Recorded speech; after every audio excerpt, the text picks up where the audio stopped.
Kababalik ko lang po from our Holy Week vacation, and ang isa sa madalas na nare-receive kong question during the break is, ano ba ang magandang vitamins for diabetic?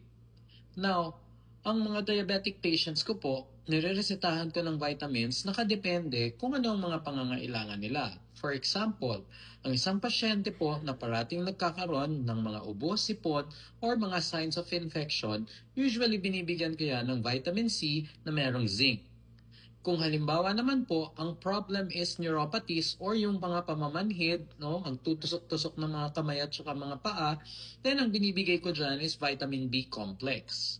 If in case na meron pong problem sa pagtulog, ang binibigay ko is melatonin. Now, kung halimbawa naman, mga babae po na malapit na mag-menopause or actually menopause na sila, binibigyan ko po sila ng vitamin D at saka calcium. Okay? Nagbibigay din po ako ng 1,000 IU ng vitamin D3 para naman sa mga pasyente ko po na diabetic kasi nakakatulong din ito sa pag-regulate ng insulin sa katawan. So, basically, ang pagre-reseta ng vitamins ng isang doktor is nakadepende kung ano ba talaga ang pangangailangan ng kanyang pasyente. At yan po ang paraan kung paano ka nagde-decide kung anong vitamins ang ibibigay ko sa aking mga pasyente.